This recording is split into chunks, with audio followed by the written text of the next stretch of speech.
well you're able to synthesize and apply novel information. And then also super practically, like, are you kind of adept enough at taking standardized tests and all of the kind of assortment of knowledge and, working under pressure that entails to be able to pass your board exams down the road. So steps 1, 2, and 3, which are going to hit you really, really fast as soon as you start medical school. Also, kind of a more cynical view of this is that the MCAT is used in a lot of cases for screening applicants for medical school. Obviously, where you decide to apply is going to dictate, like at what level you're going to be screened in or out, but that is something that it's also important for as well. Okay, so a quick overview of what the test looks like. I pulled this from Blueprint Test Prep Company just to kind of keep it, even across everybody. But basically, so there's going to be a little bit of kind of an introduction on test day and a tutorial. I personally would recommend watching the tutorial ahead of time. But then basically there's going to be your 4 main sections, Chem Phys, CARS, which is the reading comprehension, Biochem, and Psych Soc. Psychology and sociology, that are going to be broken up into 90 or 95-minute sections with a 10-minute break in between the first 2 sections, followed by a 30-minute break for lunch, and then another 10-minute break at the end. So these are going to be, there's going to be 59 questions for all of the science sections, 53 for all of the for the reading comprehension. So you're really looking at about a minute to minute and a half per question, depending on what section you're sitting in, including the time that you're going to need to spend reading through the passage. So kind of keep that in mind as well. And then finally, after like this whole mess of stuff, right, this whole 7-hour ordeal, you're going to have 3 minutes at the end to decide if you want to void your test. And if you void your test, it basically, cancels it. It's like you were never there. It does count as one of your 7 lifetime attempts, but your medical schools are not going to see it. And hopefully we're not reaching the 7 lifetime attempts anyway. So should be fine. Generally, I really only recommend voiding if you like have a super, super, super bad day, right? Like if you don't get to finish a section or something, really dramatic happens, like a general feeling of doom, I think is fairly common, and I probably wouldn't cancel your test for that. Okay, so what's on the MCAT? Again, we talked about those 4 main sections, your chemistry and physics, reading comprehension, biology and biochemistry, and psychology and sociology. And those are kind of the big buckets of things. Although if you do kind of look through this, of the science sections, the biology and the biochemistry are the 2 most tested sets of material because they also are going to show up in the psych soc section. Physics is the smallest amount of stuff that's going to be tested, along with organic chemistry. And then everything else just kind of falls in between. I will say some like quick little tips for the physics. A lot of it is just plug and chug, right? All these questions, like I said, are just supposed to take about a minute. So it's really, really hard for them to ask you complicated physics questions in a minute because physics gets so hard so fast. And if any of you are like, oh, physics is not my game, physics is not my game. So I really appreciate that.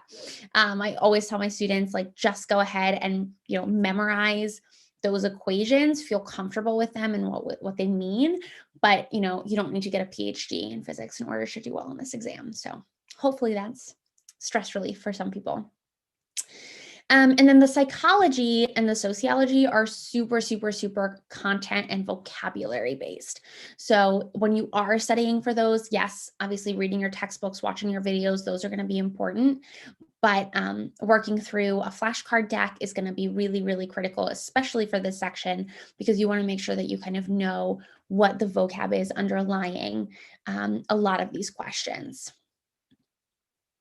Okay, so how do I prepare for the MCAT? This is probably the most stressful and kind of comprehensive exam that most of you have taken up until this point in your academic careers.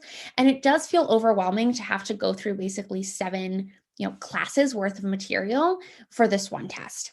So a couple of big pieces of advice is stick to a set of books, a resource, and just go with it. Like, you're going to hear so many different things. People are going to say, oh, Kaplan is better, Princeton Review is better, Exam Crackers is better, whatever.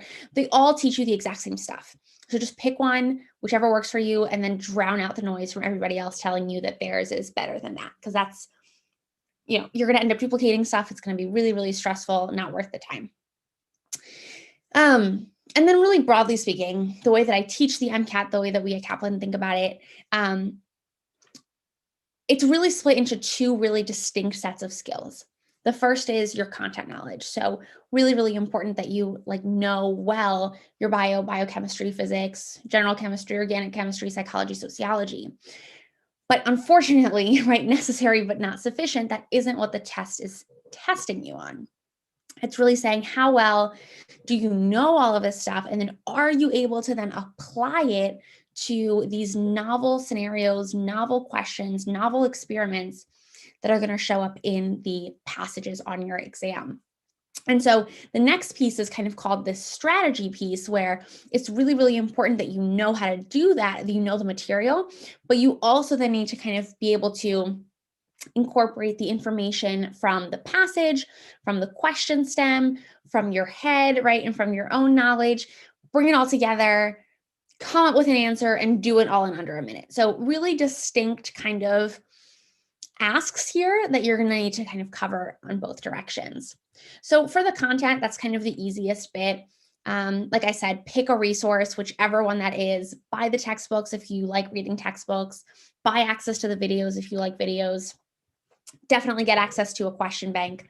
But just kind of pick one and go with it. Again, all of them, that I always like to say, if they survived on Reddit, they're probably good enough, right? Just pick one and go with it.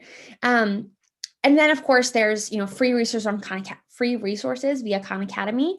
They have MCAT style videos, which are going to be taken down, unfortunately, in September. But if you are testing between now and September, that is available for you as an option as well, and hopefully save you some money on some of the test prep stuff. And then finally, a question bank. So it's really, really important as you're going along that you understand, or I should say that you can kind of benchmark your understanding as you go. So it's one thing to kind of read through the textbook and say, okay, I get that, but then are you able to answer questions on that? And that's something really, really important to give yourself kind of a benchmark to say, okay, I'm ready to move on. And also to say, okay, actually, that wasn't so good, right? I thought I knew that, but maybe I need to spend a little bit more time. So I definitely recommend, as you're looking for resources, whichever company you choose from also gives you access to a question bank. That's not necessarily MCAT style questions, but that gives you, again, just an opportunity to check your knowledge before you move on from topic to topic. And then we'll kind of move on to the strategy piece, where you're really looking at, passage-based questions. So really written the way the test maker writes the exam. Full-length exams, right? You want to be practicing. You want to do at least 4 full-length exams as, start to finish before you walk into test day, so that you're not totally shocked by how that goes. And kind of, again, in addition to whatever test bank you choose or test company you go with, I would also purchase the AAMC materials. The other thing that I don't really talk about a lot in this PowerPoint, but probably in retrospect should have, is that the MCAT is a really expensive exam.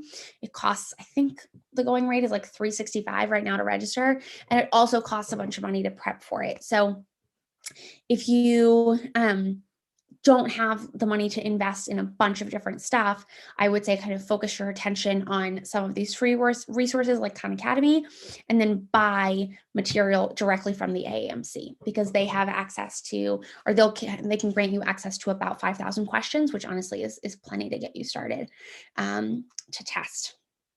And then, of course, if you qualify for a fee service waiver from the AAMC, they are also going to give you some free resources as well. So definitely worth looking into that if you've qualified for fee assistance in the past.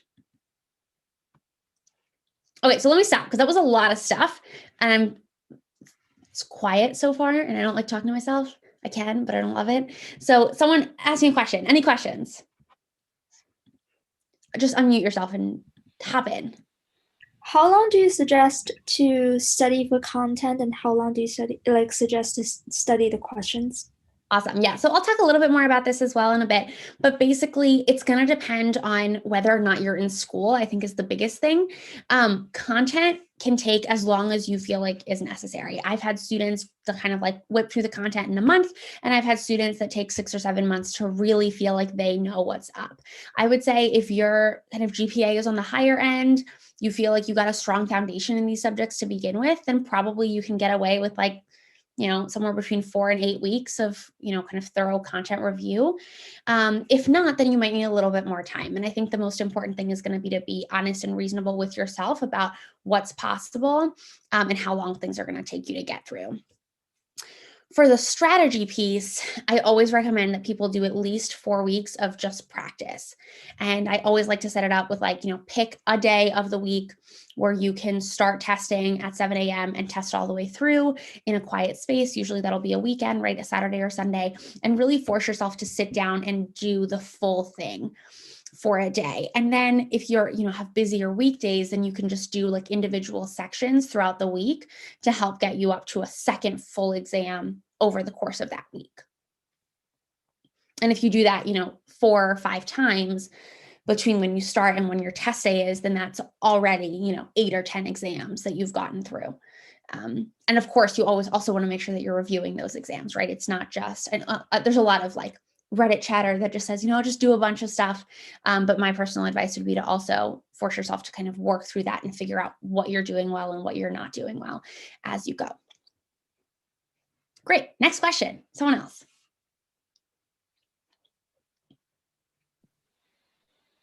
I think my main question is, since a lot of us in this are like in our undergrad and we're taking the classes that are prepping us for this, what is like the best strategy for retaining the information best right now while we're in the class and not wait till, oh, I'm taking the MCAT, now I got to go back and remember my Gen Chem from 3 years ago?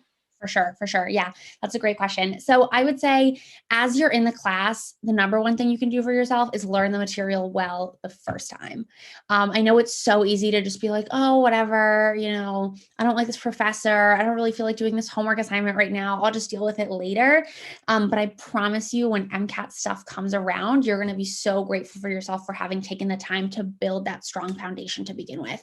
So whatever that means, going to office hours or looking at resources online alongside your classes, whatever it takes to feel like you know what's going on rather than just like, well enough to get an A and then like 2 days later you will forget about it, right? I'm sure we're all guilty of doing that at least once or twice, but as strong a foundation as you can set for yourself early, as like the better it's going to be. And then if you feel like you need something additional to really keep it up, then I might recommend downloading an Anki deck and just like, incorporating 10 or 15 minutes of flashcards into your schedule on a daily basis. But honestly, I would say if you're a freshman or sophomore, that might be overkill. Any more before I go on?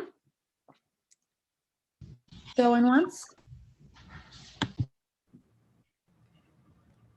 I have a huge question. So I heard there was like a fill in the blanks for like Khan Academy, but I was looking for them, but I only found like the psychology aspect. I couldn't find the biology. So I was wondering if do you perhaps remember like how do you use active learning through Khan Academy videos or active recall? Yeah, great question. So I didn't know the Khan Academy had fill in the blank stuff on their website. So I don't know there. But what I would do is I would download an app called Anki, Anki, and they have, so that's you're going to use it a bunch in medical school anyway. So you might as well get used to it now. But basically it's an app that uses like spatial learning and fill in the blanks for you to be able to kind of retain information over the long term. And I personally use it and love it. There's a bunch of, so you would download the app and then there's a bunch of like pre-made decks on Reddit, or you can create your own decks and create your own kind of fill in the blanks as you're going. So you can use them in conjunction with the videos, but I don't know if there's any resources like specifically made by Khan Academy for active recall. Oh, I just found the Anki right now through Googling it. Thank you. Yeah, no worries. It's a great app. I totally recommend it. Not sponsored by them either, although I would love to be. Really, really great. I use them literally every single day. So a fan. Any other questions? Can I ask, like, for reviewing the content, do you suggest that we review the books and then like turn them into Anki decks and then do active recall that way, or just like read the books and like take notes? So you could do either. I always say to people, like, whatever has worked for you so far, I would say is also going to work for you for this test. Because again, you're not being asked to learn any new material. It's all just reviewing of past material that you already learned. So number one, just kind of like don't rock the boat, stick with what works for you. In terms of Anki decks, I probably would not go through the process of making your own cards, just because there are such great cards already pre-made and available for you. So I probably would like use pre-made decks. And then if there's something that you feel like is absent that you saw in your book or that gives you particular trouble, then I would just supplement those decks with your own cards rather than starting from scratch. It just kind of doesn't seem like a super productive use of time for me, unless you know that you get a lot of value from making your own flashcards. Does that answer your question? Yes, thank you. Yeah, no worries. All right, good. Moving on. All right, I'm doing it. Okay, so what's a good MCAT score? This is kind of the golden question, right? For everybody, what stresses everyone out. So the entire exam has 4 sections. The numbers are really weird. The lowest score is 118. The highest is 132 per section. The reason that they did this, so they made a new test in 2015, totally started from scratch. It used to be, I think it used to be 3 sections, whatever. Basically, like they wanted a scoring system that was super, super unique to the MCAT that no other test anywhere had. So that's why it seems as random as it is. So for each section, you can rank, again, you can score between a 118 and a 132, and that correlates to a 472 to a 528 total. The 125s and the 500 are the medians in the whole country, and they do kind of scale the percentage correct in order to make these numbers the medians as they go. That's how the scoring system was designed. So as a first kind of step, I would say a good score is going to be above a 500. And that'll put you at least in like a reasonable range for most. No, I'm not going to say that. Okay. You want a 500, number one. Then if we're looking at specifically types of schools, if you're looking at a DO school, right, a doctor of osteopathy school, and I know you guys are kind of young and may not have done a whole lot of research into the different types of medical schools, but basically there are MD schools, right, which you're going to get a doctor, become a medical doctor, right? And then there are DO schools where you become a doctor of osteopathy. And then there are, as kind of like your third tier is going to be the international medical schools, so the Caribbean schools usually, where you will become a doctor of medicine, but they are not as well esteemed as the American schools. So DO versus MD, it's kind of like a whole conversation in and of itself, but it's a philosophy difference first and foremost, where the doctor of osteopathy is more holistic medicine and kind of treating the whole patient and trying to avoid the use of pharmaceuticals as best as possible. If anyone wants to correct me, please do. I don't go to a DO school, so I'm not super familiar. But the MD school is kind of your more traditional route. MD schools tend to be more competitive and tend to require higher scores. And then the Caribbean schools are kind of the ones that I probably would recommend as only a last resort, and not on your first application try. And I'm happy to talk to anyone about that a little bit more if they want to, either offline, like feel free, I'll pop my email in the chat at the end and we can chat. So basically for a DO school, again, across the board, there's a bunch of different schools, but I would say a 505 is where you want to be in order to be not screened out. And for an MD school, that number would be a 510.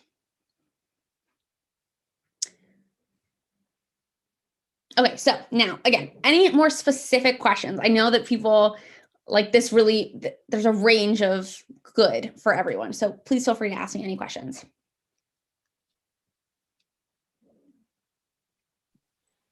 When do you suggest, so if we don't really hit that screening out number, is it best to go through the test once again? Because I know there's a lot of debate between retaking it, is it worth it, all of that.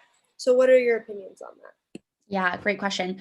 So I will say, number one, don't ever go into the test planning to take it again, right? We don't want to do that. If you're not hitting your goal scores in your practice, then that means it's time to delay the exam, first and foremost. Now, if you go into the test and for whatever reason you come out not getting the score that you wanted, then it's kind of a question of how far you are from that number. So if you really want to go to an MD school and you're at a 508, that's fine. Don't retake the exam, right? It's probably not worth it because you have to kind of hit above the score the second time around. If you score a 500 and you want to go to an MD school, then probably it does become worth it, right? At that point, you're probably going to get screened out. And the unfortunate truth is, and as a caveat, like where I get this information is that as I was writing the book, I did a lot of interviews with admissions counselors all over the country for medical school. So this is kind of where that information is coming from. That the unfortunate truth of the matter is that they only have so much staff, they only have so much time, and they do use numbers to screen competitive applicants and to figure out who they're going to kind of take a second look at. So your MCAT score and your GPA are going to be the ones that are really going to be critical in getting your foot in the door. So I will give you an example. I had a student who was a 4.0 GPA, was scoring 528s consistently on every single one of her practice exams, would go into the test and would score 498, 499, really anxious. To this day, I'm not 100% sure why that was happening, but it happened multiple times. For her, right, it's an easier sell, if you will, to say somewhere in your application, I clearly have really bad testing anxiety, but look, I'm a really strong applicant. Look at my GPA, right? Look at some other things that I've done. If that student had a 3.0 GPA and was scoring 499 or 500, that would be much harder to convince an admissions committee that, you know, that student is prepared for the rigor of medical school. Does that make sense? Yes, definitely. And I think Jasmine in the chat wonders about like the offset of a higher MCAT score, but a lower GPA. Yeah, this is a really tricky question. So Jasmine, I would love if you want to shoot me an email and talk specifics, I'd be happy to do that with you. But basically, both numbers are important. Obviously, if you have a lower GPA, then you are going to be aiming higher for your MCAT score in order to feel like, okay, I'm ready to submit my application now. It doesn't cancel per se, but it does help for sure. I know that's not a really specific answer. Unfortunately, it's like not a very specific answer. Doesn't really exist, unfortunately. Any other questions? What's the recommended GPA for like MD, and then what's the recommended GPA for like DO? Yeah, so it's not really a recommended, it's more of what's the median. So I believe last year, the median for MD schools was at a 3.68, 3.7. And then for top, 30 schools, like a 3.8, 3.85. And then for DO schools, it's somewhere between a 3.4 and a 3.5, or the median of accepted applicants. And I also should have probably put this in here as well, but the MSAR, which is the medical school, MSAR. The details are eluding me right now. MSAR. You're going to get familiar with that as you go through your application. That's like the best $25 you will ever spend, because it gives you all of the statistics and all of the details on every single U.S. medical school, including DO schools, I believe.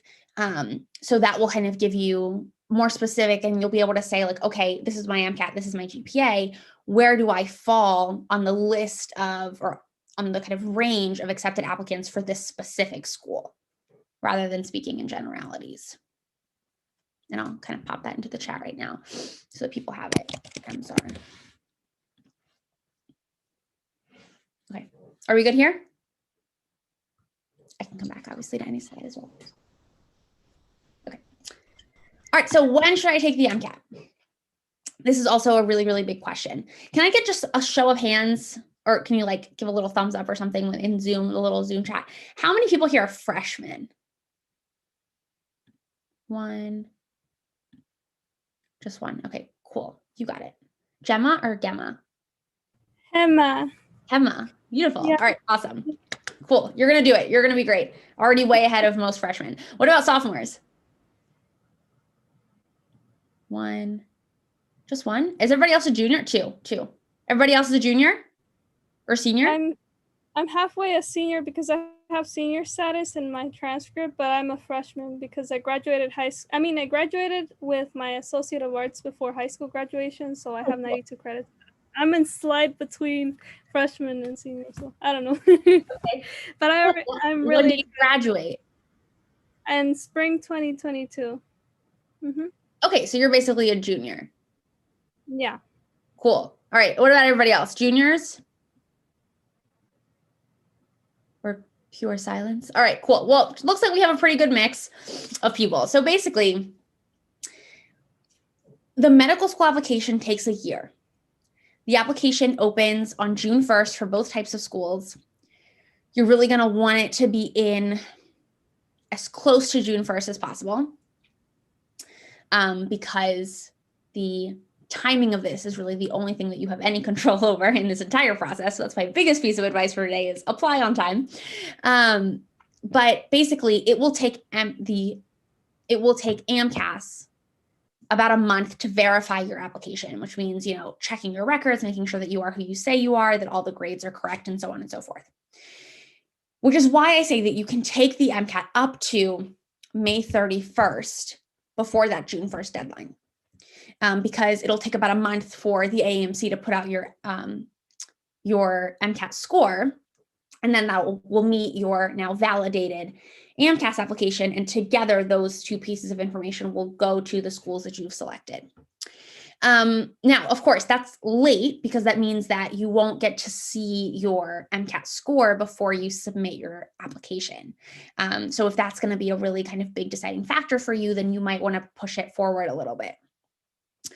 And the other thing, always after you've taken biochem, I would say that this is not that it doesn't really apply to other subjects. Like you can probably get away with not having taken a psych class or a sociology class and still do fine on those sections, but you definitely want to have taken the big hitters, and biochem is the biggest hitter. It's going to show up in all capacities, in all different ways. The amino acids, I can almost guarantee you that you will get 3 amino acid questions on your exam. Super, super important class to have taken. And when I've seen students in the past try to teach it to themselves, it doesn't turn out great. So that's kind of my 2 big components in there. And then from there, there's a bunch of other stuff to consider. So are you going to be in classes as you're trying to do this? That's hard. It's a lot of schoolwork to balance and MCAT prep. You don't want to rob Peter to pay Paul, right? We don't want your GPA to drop because you're not studying for your finals because you're only studying for the MCAT, right? So definitely want to keep that into consideration. Maybe, if you're on winter break or if you're on summer break, that's a pretty popular time to take it, especially for schools that have longer winter breaks, right? Those January dates can be a really good position, especially if you are maybe worried about having to take it a second time, then it'll give you kind of some flexibility in that spring semester to prepare for something like that. And then are you comfortable taking a gap year? So if you are going to take it after, I guess, spring of your junior year or into your senior year, then you're going to be taking necessarily a year off between when you graduate from undergrad and when you begin medical school. Now, gap years are awesome. I totally love them and can talk your ear off about. I took 2. I wasn't planning on taking any. They're great. But it is something to keep into consideration because I know people feel very strongly about, taking them or not taking them.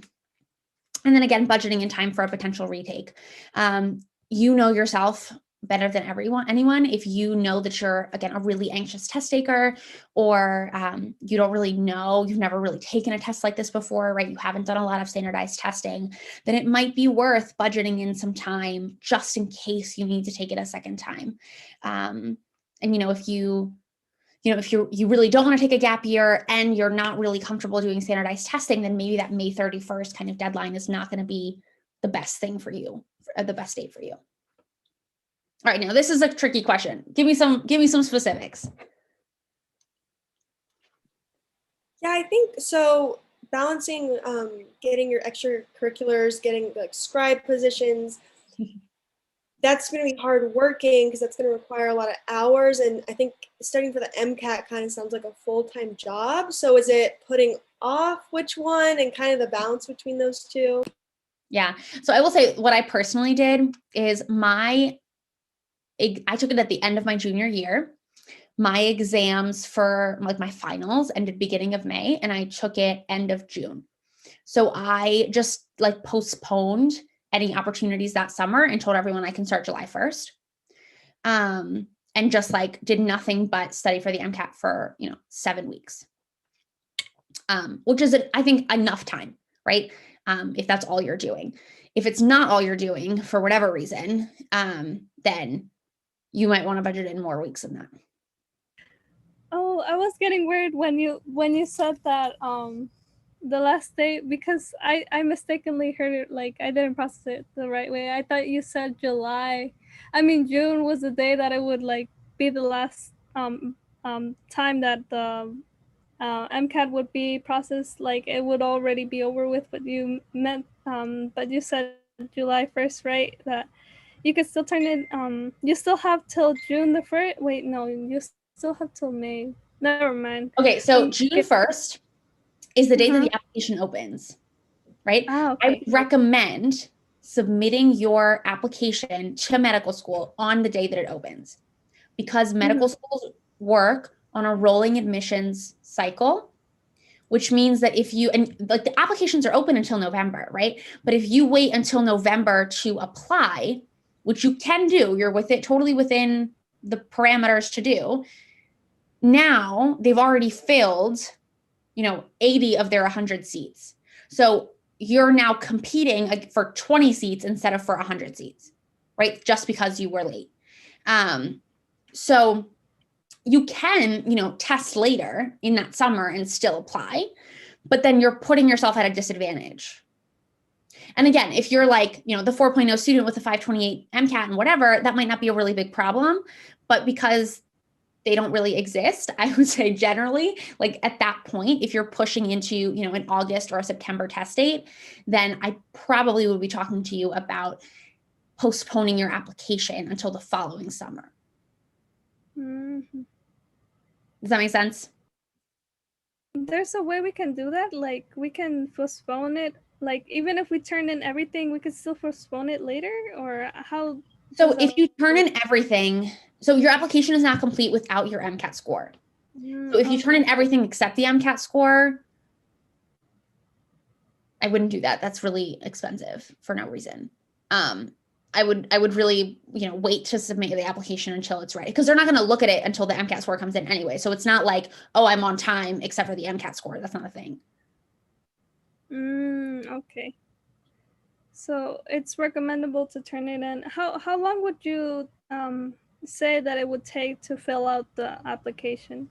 Yeah, so the application opens on May 1st, and it gives you about a month to do. But, the personal statement is probably the piece that takes up the most amount of time. You can start writing that whenever you want, right? I don't even know if there's officially a prompt, or it's just like, write a personal statement. I don't even remember at this point. But, basically like, why do you want to be a doctor? Is the gist. So you can start writing that whenever. That's going to be the biggest piece for you, as is the activities list, which is also going to be just, a couple of blurbs per activity that you've done. So it's not, if you have those pieces ready, then it doesn't take long to just like input the stuff, right? That'll probably take you just a couple of days, because fun fact, they make you input all of your transcript information, even though they want you to send them your transcript. So like, there's like a lot of clicking, right? But the big pieces are writing your personal statement, writing out the explanations for your activities list. If that's ready, then, you know, you can do it in 2 days.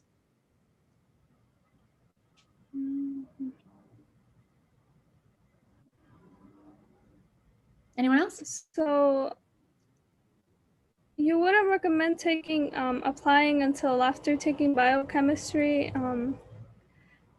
What if you're like taking it in the summer term? Would it still be a bad idea?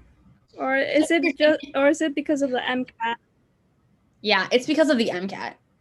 So the MCAT is okay, good, really, good. really heavy on biochemistry.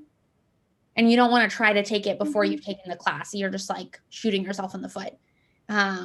So let's say if you're taking, you know, biochemistry this summer, right? Summer of 2021, and you're going to be done, let's say July, right? Even if you take the MCAT that next day, you're already 2 months behind.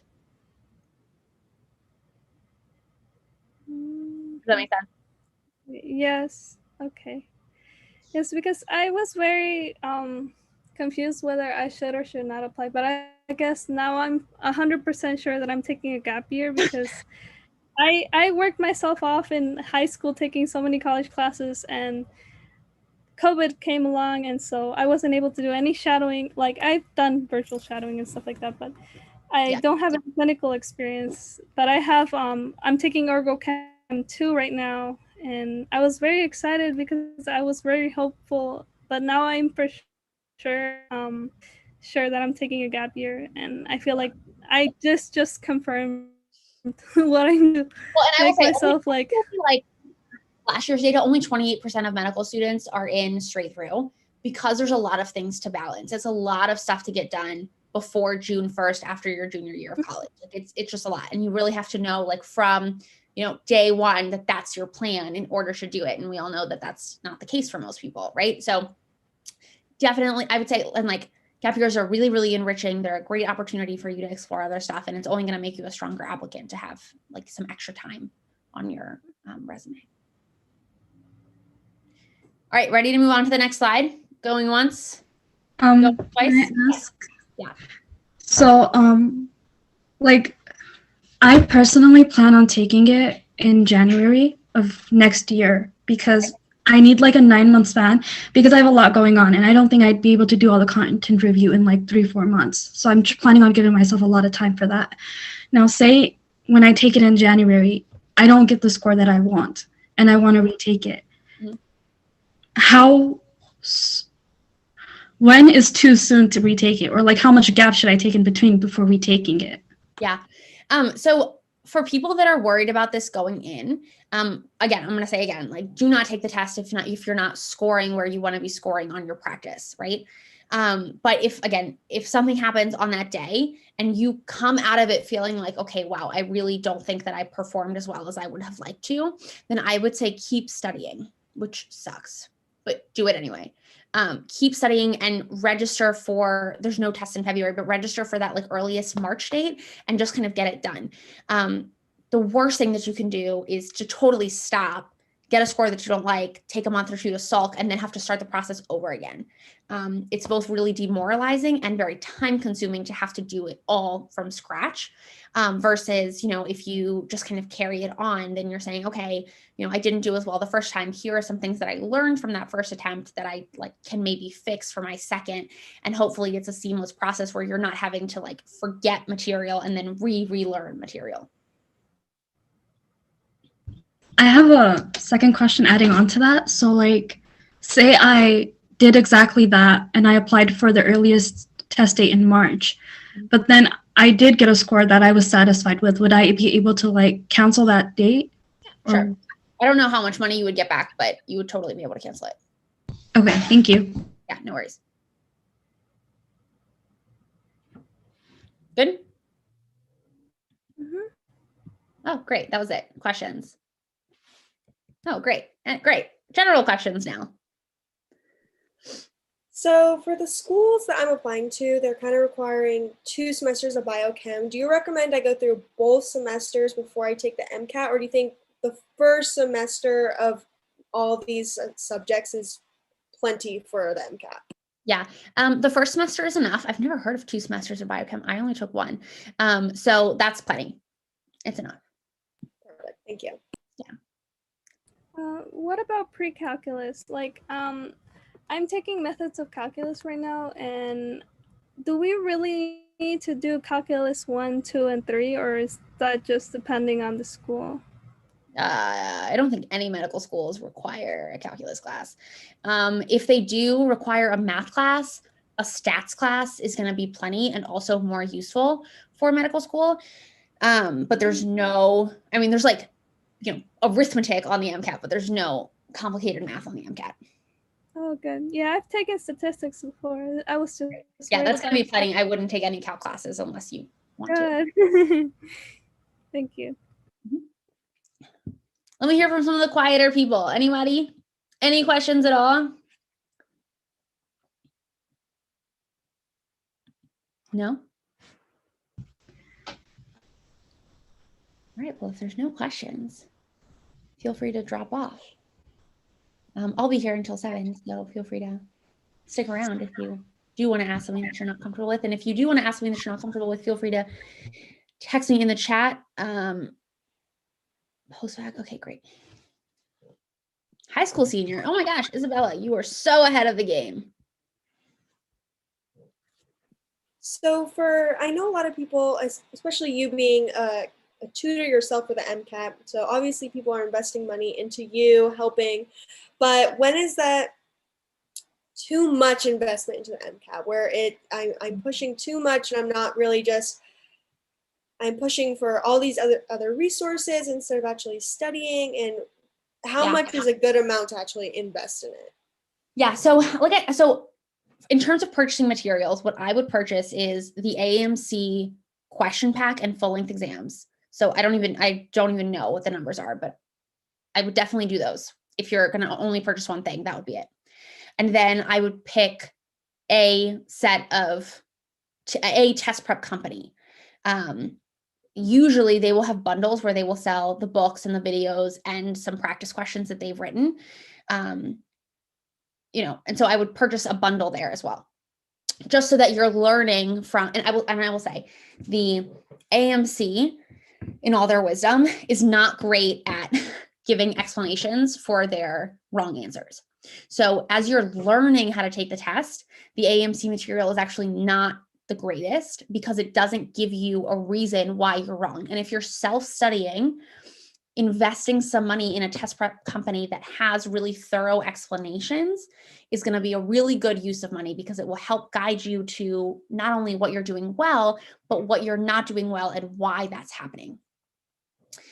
If you feel at whatever point that you're still getting stuff wrong, right? Like you know how to do organic chemistry, but you're getting the organic chemistry questions wrong on this exam, then it probably is a strategy question and not a content question, right? A problem that you're having incorporating information to answer a question rather than that you don't know or understand the information in and of itself. And like tutors or, a more kind of close relationship with a test prep company, that's what they're selling.